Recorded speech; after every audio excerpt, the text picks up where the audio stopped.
and welcome to a day in my life studying at the University of Bristol.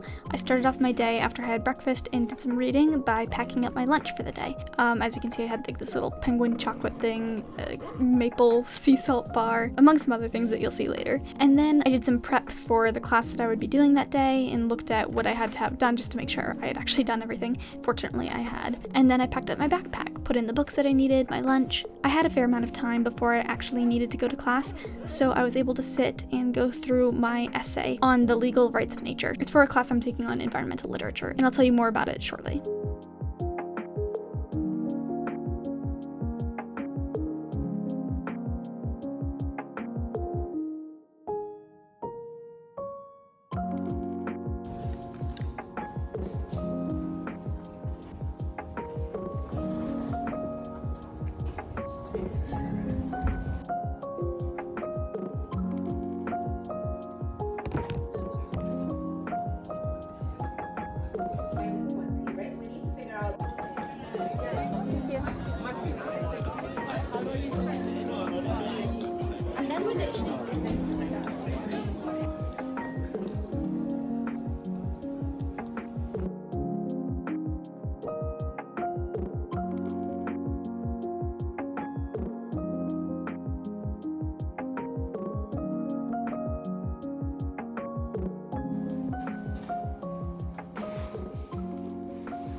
So basically I had psychology from 10 to 11 and we were discussing the brain, and this is like an introductory course. So I'm a little bit unnerved, I guess, which pun unintended because we're talking about neurons right now. We're supposed to memorize the anatomy of the brain, and it's not just like temporal lobe and, parietal lobe. We have to memorize like all the different names of the ridges, and I don't even remember the name for that structure. I think it's gyri and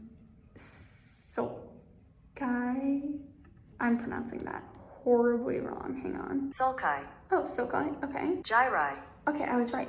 Anyway, we have to learn all the names for that, everything. We have to memorize it all. It's a heavy memorization-based course, and I think that some memorization is good to a certain extent with learning about the parts of the brain. But for a course where the students are taking it as an open unit, which I think means it's more of I think that's the equivalent of an elective here. I don't even know at Bristol. It's still an interesting course at least. I worked for a bit in the humanities complex in just a public study area, and finally a room is available. I like to take the private rooms. I just focus so much better. So the essay for one class that I'm working on is legal rights of nature, and because the class is environmental literature, like that's kind of the focus of the class, I'm talking about in my essay how trees are currently recognized in the law. U.S. courts don't typically tend to uphold rights of trees for the sake of them being trees, but it's much more frequently because of reasons of capitalism, corporations, those kinds of interests for timber and landowners, and this makes it a very anthropocentric view is kind of what we're talking about in class. So I'm talking about the legal rights of trees in Maine and connecting it back to Richard Powers' literary fiction, The Overstory, which probes at the same ideas of activism and how we can reshape the law or have a paradigm shift so that trees are protected not because of their monetary value, but because of their inherent value as entities that should be recognized by the law.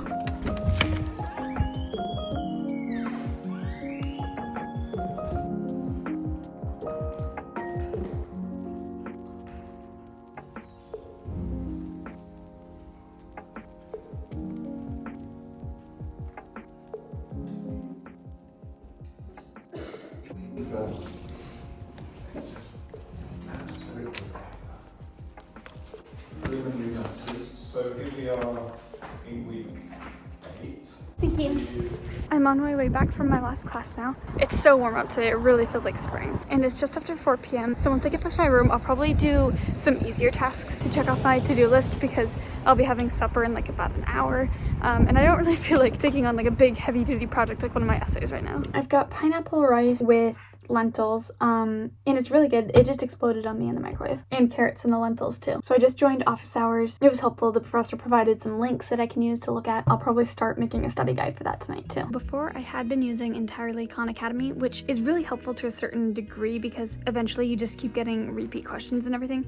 Whereas this one, it goes through strategies and ways to solve problems, what you should be looking for and everything. So I've like put in some tags with important sections. There's 40 lessons total, I believe. The LSAT is only in 1 month, so I'm trying to really pick up the pace with how much I'm doing each day. But I believe I'm on lesson 31. Oh yeah, I remember being excited because it says it's going to be a very short lesson. And you also have just questions to answer, and then the solutions are given with also the logic spelled out in the solution, so you know exactly where you went wrong if you get the problem wrong. Let's put this up here.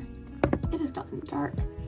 So this is an example of one of the really helpful parts of this book. I want to show it to you. So it's simple in theory, like a lot of the concepts are put into very elementary terms. So this is about an ice cream store. It's not about specific knowledge on the LSAT. It's about being able to reason and solve connections between different statements and making inferences, all that jazz. So for this ice cream store, basically there are 12 statements, and some of them the reasoning is valid and some of them it's not. So for example, some customers use coupons and most customers pay with cash. So at least some customers who pay with cash do not use coupons.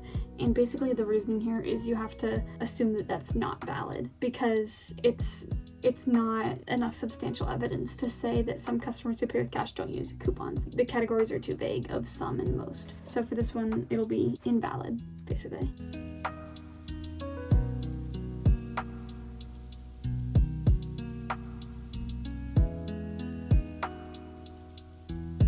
So for the one I just did, it has all of these different rules set up, and then you can take your notes, write them all down, which obviously this many notes may not be time efficient during the actual test, but it's just good practice. I finished the lesson, and that is all I'm going to do for today in regards to studying for this. I'm going to be doing a practice test tomorrow, and the day before practice test I don't like to do 2 lessons just because it feels like it's just too much because each practice test takes 2.5 hours. In about 40 minutes I have an advisor meeting, so I'm going to prep for that just to talk about transferring the credits that I took during the first semester. So until then I am going to work on my essays. Both of these are 3,500 words. I've got like 11 books on Dickens and gender, sexuality, you know, how he writes woman in his novels. But I'm going to be looking at, we have to compare 3 texts. So I'm going to be comparing Bleak House, Hard Times, and Great Expectations. Great Expectations is in my backpack right now. And in each of those I'm going to be looking at the emotional repression of Louisa Gradgrind, Lady Deadlock, and Estella. So it's basically about this motif of icy women who don't, you know, who stifle their passions and don't follow their hearts, and kind of the consequences. What the consequences are, I don't know yet. I'm still working on that in my outline. So I'll probably work on that one right now because I'm needing to do that. Also, I'm so sorry. This could be so much more interesting. I'm literally sitting at my desk in the dark. If you're still watching this video, I applaud you.